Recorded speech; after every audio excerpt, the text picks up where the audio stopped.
علی بھائی اگلا سوال ہے، ہم نے بچپن سے ایک بات سن رکھی ہے جس کی تصدیق یا تردید علی بھائی سے مطلوب ہے، اور وہ ہے عصر کے بعد نماز پڑھنے کا ایشو۔ کیا نماز عصر کے بعد کوئی نماز مثلا نفل یا قضا نماز پڑھنا واقعی منع ہے؟ اسی طرح فجر کے بعد کوئی نماز پڑھنا مکروہ ہوتا ہے، اور رات کو 12 بجے زوال کا ٹائم ہو جاتا ہے جس میں نماز پڑھنا گناہ کا کام ہے۔ پلیز ان تمام باتوں کی وضاحت فرما دیں۔ دیکھیں، ان ساری باتوں کی میں نے وضاحت وقتاً فوقتاً کی ہے اسکیٹرڈ فارم کے اندر۔ آپ بنیادی بات سمجھ لیں کہ 3 اوقات ایسے ہیں جن میں مطلقاً نماز پڑھنا منع ہے۔ صحیح بخاری اور صحیح مسلم کی متفق علیہ حدیث ہے کہ جب سورج نکل رہا ہو تو اس وقت کوئی نماز نہ پڑھو یہاں تک کہ وہ مکمل طور پر نکل آئے، یعنی اس کی جو ٹکیا ہے نا، جب وہ طلوع ہو رہی ہو نا تو اس کا کنارہ جب نظر آئے نا، تو جب تک وہ کنارے کے بعد پوری ٹکیا باہر نہ آ جائے۔ یہ جو کہتے ہیں نا جی 20 منٹ، یہ تو خود ہی انہوں نے کیا ہوا ہے، ٹھیک ہے وہ تو بلند بہت ہو جائے افضل وقت ہے، باقی اصل مکروہ وقت وہ ٹکیا کے نکلنے کا، یہ واضح الفاظ ہیں۔ اور جب غروب ہو رہا ہو تو وہ جب ٹکیا جب غائب ہو رہی ہو اس وقت آپ نے نماز نہیں پڑھنی۔ اور تیسرا وقت ہے جب وہ سینٹر میں ہو، بخاری مسلم کے الفاظ ہیں، یعنی اگر صبح سورج جو ہے وہ نکل رہا ہے نا آج کل آلموسٹ 6:20 پہ، اور غروب ہو رہا ہے سپوز 5:20 کے اوپر، تو اس پورے ان دونوں ٹائم کے درمیان جو یہ بن رہے ہیں آپ کے 11 گھنٹے، اس کا جو سینٹر کریں گے نا تو وہ ایگزیکٹ سینٹر میں جب سورج ہوتا ہے نا تو اس کو کہتے ہیں دحوہ کبریٰ، اس وقت بھی نماز پڑھنا منع ہے۔ اور جیسے ہی وہ زوال کرتا ہے مغرب کی طرف، زوال ویسے ہم غلط العام ہو گیا ہے، زوال تو کہتے ہی زور کے ٹائم کو ہے، زوال کہتے ہیں سورج کے گرنے کو، جیسے وہ مغرب کی طرف گرتا ہے نا تو وہ زہر کا وقت داخل ہو جاتا ہے، اسے کہتے ہیں زوال آفتاب۔ اور رات کو تو زوال ہوتا ہی نہیں ہے، رات کو سورج ہی نہیں ہوتا، سورج تو مغرب کے وقت گر کے ختم ہو چکا ہوتا ہے ود رسپیکٹ ٹو زمین، یعنی وہ کہیں اور طلوع ہوا ہوتا ہے۔ میں سائنٹیفک پوائنٹ آف ویو سے ڈسکشن نہیں کر رہا، میں ریلیٹیولی ڈسکشن کر رہا ہوں۔ تو یہ 3 اوقات میں ہر طرح کی نماز، حتیٰ کہ نبی علیہ السلام نے ان 3 اوقات کے اندر جنازہ پڑھنے سے صحیح مسلم میں الفاظ ہیں اور مردے کو دفنانے سے بھی منع کیا ہے، لیکن یہ ٹائم تھوڑے تھوڑے ہوتے ہیں، یعنی تقریباً 5 سے 7 منٹ ہوتے ہیں، طلوع کے وقت 5 سے 7، غروب کے وقت اور 5 سے 7 منٹ۔ یہ جو 20 اور 40 منٹ بنائے ہوئے ہیں یہ غلط ہے، واضح الفاظ ہیں۔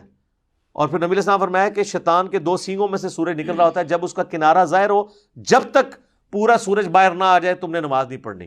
تو بس سورج باہر نکلا تو کافی، اب یہ تو نہیں ٹکیا باہر نکل کے تو وہ اتنی اوپر آ جائے، وہ ٹھیک ہے افضل وقت ہے، وہ صحیح مسلم میں حدیث ہے کہ چاشت کا، اوابین کا اور دوحہ کا اور اشراق، یہ سب ایک ہی حدیث میں الفاظ استعمال ہوئے ہیں۔ چاشت تو خیر ترجمہ کرتے ہیں، چیت عربی میں ہوتی نہیں ہے۔ جب اونٹ کے بچے کے پاؤں جلنے لگے تو اس وقت وہ افضل ٹائم ہے نماز پڑھنے کا، تو ظاہر ہے سورج جب بلند ہو جائے وہ افضل ٹائم ہے، ٹکیا باہر نکل آئی۔ تو ان 3 اوقات میں آپ کو نماز نہیں پڑھ سکتے، لیکن ایک ایکسیپشن ہے، وہ بخاری مسلم میں حدیث ہے، جس نے طلوع آفتاب سے پہلے فجر کی 1 رکعت پا لی اس نے فجر پا لی، اور جس نے غروب آفتاب سے پہلے عصر کی 1 رکعت پا لی اس نے عصر پا لی۔ یعنی آپ نے نماز شروع کی، فجر کا وقت ختم ہو رہا تھا، طلوع آفتاب ہو رہا تھا 6:20 پہ، آپ نے 6:18 پہ نماز شروع کی، 1 رکعت آپ نے 6:20 سے پہلے پڑھ لی، اب دوسری رکعت آپ نے 21 اور 22 منٹ کے درمیان پڑھی تو آپ کی پوری نماز درست ہو گئی۔ اس طریقے سے غروب آفتاب تھا 5:20، 5:18 پہ آپ نے عصر شروع کی اور 5:22 یا 23 یا 25 پہ ختم کی، اور 1 رکعت آپ نے پڑھ لی تھی غروب ہونے سے پہلے تو نماز ہوگی، لیکن اس طرح کے ڈیلے کرنا یہ ناپسندیدہ ہے۔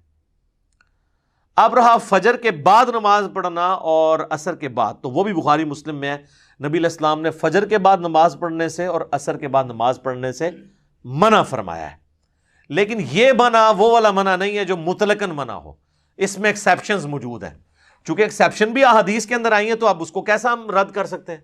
مثلا صحیح بخاری میں آیا کہ نبی علیہ السلام عصر کے بعد 2 رکعتیں ہمیشہ پڑھا کرتے تھے، اور بخاری مسلم میں یہ کہ نبی علیہ السلام نے عصر کے بعد نماز پڑھنے سے منع فرمایا۔ اب ان میں تطبیق کیا ہوگی؟ وہ ام عائشہ سے جب پوچھا گیا تو انہوں نے کہا ام سلمہ سے جا کے پوچھو۔ ام سلمہ نے بتایا کہ نبی علیہ السلام نے ایک دفعہ اس طرح نماز پڑھی تو میں نے، یہ بخاری کے الفاظ ہیں، میں نے پوچھا یا رسول اللہ آپ تو ہمیں عصر کے بعد نماز پڑھنے سے منع فرماتے اور آپ خود نماز پڑھ رہے ہیں، تو آپ نے فرمایا کہ میرے ظہر کی بعد والی 2 سنتیں رہ گئی تھیں، کوئی آپ کو مہمان ملنے کے لیے آ گئے تھے، تو میں نے اب عصر کے بعد وہ پڑھی ہیں، اور پھر ام سلمہ کہتی ہیں رسول اللہ کی عادت تھی جب آپ کوئی نیکی کا عمل شروع کرتے تھے نا پھر اس پہ ہمیشگی اختیار کر لیتے تھے، کیونکہ بخاری مسلم الفاظ ہیں کہ اللہ کو وہ عمل پسند ہے جو تھوڑا ہو لیکن مسلسل ہمیشہ کیا جائے، بنسبت اس عمل کے جو بہت زیادہ ہو لیکن کبھی کبھار کیا جائے۔ تو وہ 2 رکھتے ہیں، چونکہ آپ سے ایک دفعہ ہوا تو آپ نے زندگی کا حصہ بنا لی اور وہی صحابہ بعد میں لے کے چلتے تھے۔ لہٰذا بخاری مسلم میں جو حضرت عمر کے بارے میں یا حضرت معاویہ کے بارے میں آتا ہے کہ وہ صحابہ کرام کو ڈانٹتے تھے اس بات کے اوپر کہ تم عصر کے بعد 2 رکعتیں کیوں پڑھتے ہو، تو وہ ان کا عمل ڈانٹنے والا شاذ ہو جائے گا، کیونکہ صحابہ کو یہ پتا تھا کہ نبی الاسلام نے وہ 2 رکعتیں پڑھی ہیں، ان تک وہ حکم نہیں پہنچا ہوگا۔ باقی اس کے علاوہ اگر کوئی پڑھتا ہے نوافل تو وہ تو منع ہے، البتہ کوئی قضا نماز کسی کی رہ گئی ہے وہ پڑھ سکتے ہیں، وہ سب کے نزدیک جائز ہے، فجر کے بعد بھی پڑھ سکتے ہیں اور عصر کے بعد بھی۔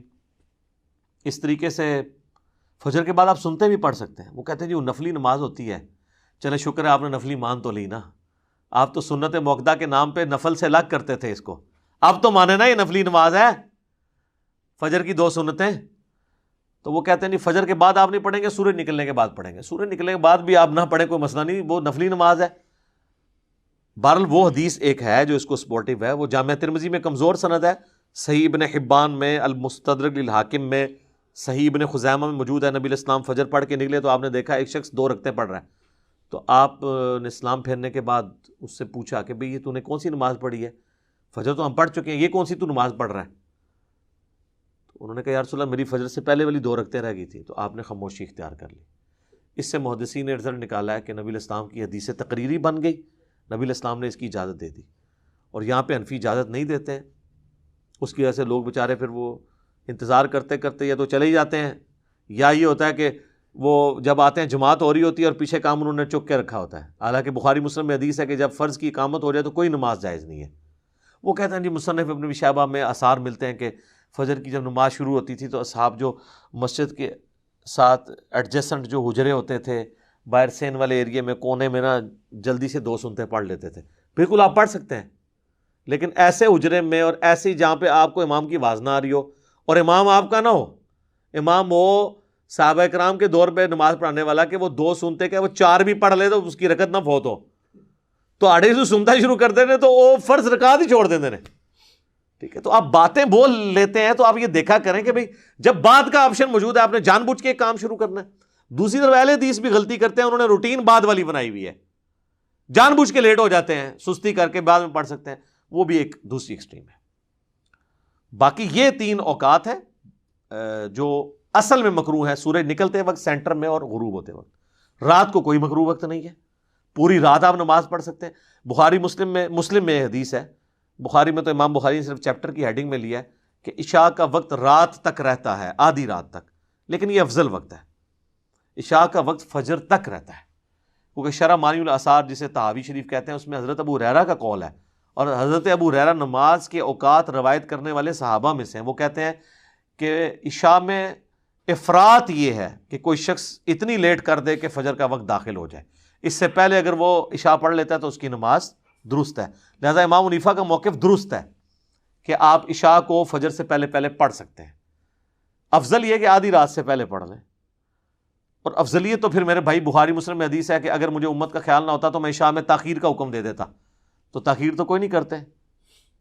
ایون سعودی عرب میں تو آپ دیکھیں ایگزیکٹ 1.5 گھنٹہ انہوں نے فکس کیا ہوا ہے، اذان مغرب کے ایگزیکٹ 1.5 گھنٹے بعد اذان عشاء ہوتی ہے، یعنی آپ مغرب کی نماز پڑھ کے فارغ ہوتے ہیں تو آلموسٹ 35-40 منٹ کے بعد عشاء کی اذان ہو جاتی ہے، باقی تو وقفے میں گزر جاتا ہے نا، ٹھیک ہے نا، کیونکہ وہ نماز بھی ان کی لمبی ہوتی ہے نا۔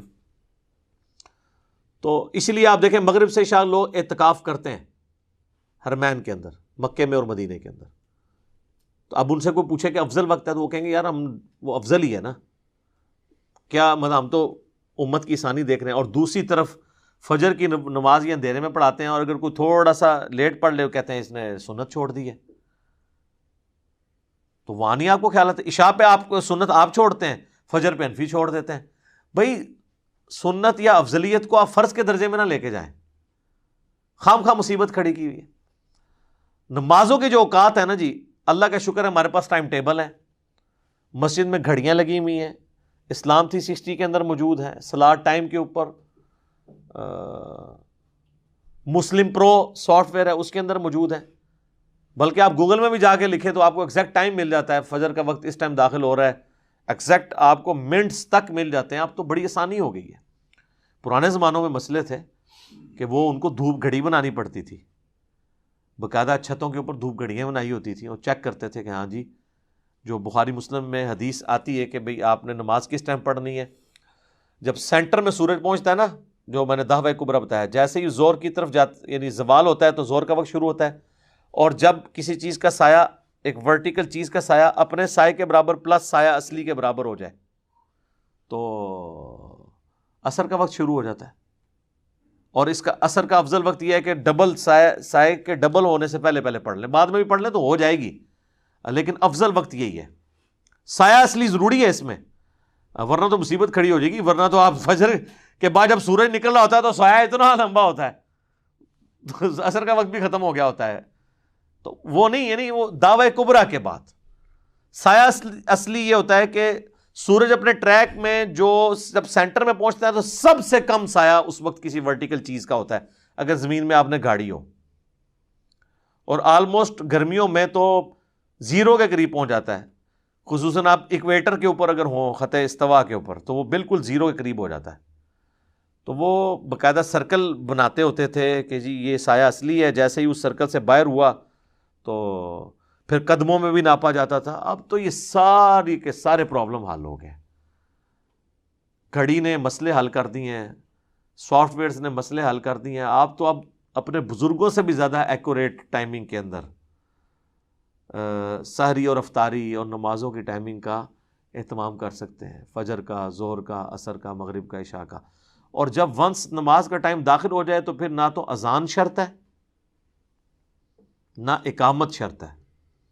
عورتیں اکثر پوچھ رہی ہوتی ہیں نا، عورتوں کے لیے چونکہ جماعت واجب نہیں ہے، جیسے ہی وقت داخل ہو انہوں نے اذان کا انتظار نہیں کرنا. اگر زور کا وقت 12:20 پہ شروع ہے اور مسجد میں نماز 1 بجے تو ظاہر ہے انہوں نے تو 12:45 اذان دینی ہے، آپ 12:21 پہ پڑھ لیں نماز. عصر کا وقت اگر شروع ہے جا کے 3 بجے اور مسجد میں 3:30 نماز ہے تو 3:15 اذان دیں گے، آپ 3 بجے نماز پڑھ سکتے ہیں.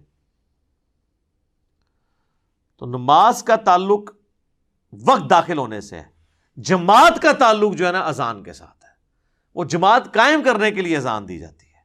گھر میں چونکہ جماعت آپ نے قائم نہیں کرنی ہوتی، اکیلے پڑھنا ہوتا ہے، یا ایون گھر میں جماعت بھی کرانی پڑ جائے تو وہ پروٹوکول نہیں ہے جو مسجد کی جماعت کا کہ آپ نے اذان ضرور دینی ہے. بس ٹھیک ہے، ٹائم داخل ہوا آپ اقامت کہہ لیں، نماز پڑھ لیں تو کوئی مسئلہ نہیں ہوگا.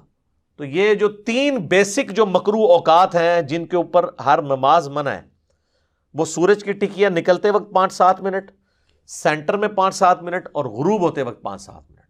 باقی جو کم لیول کے مکروہ اوقات ہیں وہ ہے فجر کے بعد اور عصر کے بعد اس کا غروب آفتاب تک. اس میں بھی اگر عصر کی نماز رہ گئی ہو تو آپ پڑھ سکتے ہیں. باقی کوشش کریں کہ ان اوقات کے اندر جو مکروہ اوقات ہیں آپ اس میں کوئی سجدہ نہیں کریں گے، مردے کو نہیں دفنائیں گے، اور نماز جنازہ بھی نہیں پڑھیں گے. جو 3 مکروہ اوقات میں نے بتایا، اور اس وقت میں کوئی کرتا بھی نہیں ہے، سورج نکلتے وقت، ایگزیکٹ غروب ہوتے وقت اور سینٹر میں. عموماً آپ دیکھتے ہیں کہ جو جنازے ہوتے ہیں نا وہ دن کو 11 بجے ہو رہے ہوتے ہیں، یا زور کے بعد ہو رہے ہوتے ہیں، یا ایون عصر کے بعد ہو رہا ہوتا ہے. یہ نہیں ہوتا کہ مغرب کی اذانوں سے 5 منٹ پہلے جنازہ ہوگا، مغرب کے بعد ہی ہوتا ہے. تو آٹومیٹکلی یہ چیزیں سیٹ ہوئی ہوئی ہیں، یہ اسٹیبلش چیزیں ہیں اور یہ سب کو پتہ ہے. اس کے اوپر کوئی جھگڑا نہیں بنانا چاہیے مکروہ اوقات کے اعتبار سے. باقی جو عصر کے بعد والا میں نے آپ کو بتایا تھا وہ نبی الاسلام نے چونکہ ایک دفعہ شروع کر لیا تھا، لہٰذا آج بھی اگر کسی کی سنتیں رہ جاتی ہیں زور والی وہ عصر کے بعد پڑھ سکتا ہے. اس طریقے سے ایون عصر کے بعد نہیں پڑھ سکا، مغرب کے بعد پڑھ لے، دن رات میں 12 رکعتیں پوری کر لے. جو بخاری مسلم میں حدیث ہے، مسلم میں ذرا ڈیٹیل کے ساتھ ہے کہ جو فرض کے علاوہ 12 رکعتیں پڑھے گا اللہ تعالیٰ اسے جنت میں محل دے گا. اور بخاری مسلم دونوں موجود ہے. 4 زور سے پہلے، 2 زور کے بعد، 2 مغرب کے بعد، 2 عشاء کے بعد اور 2 فجر سے پہلے. یہ 12 سنتیں مؤکدہ، تاکید کی گئی سنتیں. اس کے علاوہ بھی ہیں. ترمذی میں ابن ماجہ میں حدیث ہے جو عصر زور سے پہلے 4 سنتیں اور زور کے بعد 4 سنتیں پڑھے گا، اللہ تعالیٰ اس پہ جنت اس کو عطا فرمائے گا، اس پہ جہنم حرام ہو جائے گی. اور ترمذی میں حدیث موجود ہے کہ اللہ تعالیٰ اس پہ رحم فرمائے، نبی علیہ السلام نے اس کو دعا دی ہے جو عصر سے پہلے 4 رکعتیں پڑھے.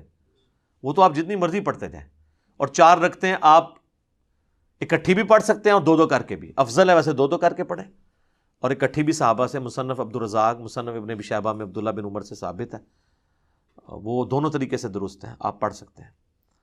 تو یہ 12 رکعتیں دن رات میں ادر دین فرض ہیں. فجر کے 2 فرض، 4 ظہر کے، 4 عصر، 3 مغرب، 4 عشاء، جس پہ اجماع ہے، بخاری مسلم میں حدیث موجود ہے. جمعے والے دن 2 فرض ہیں.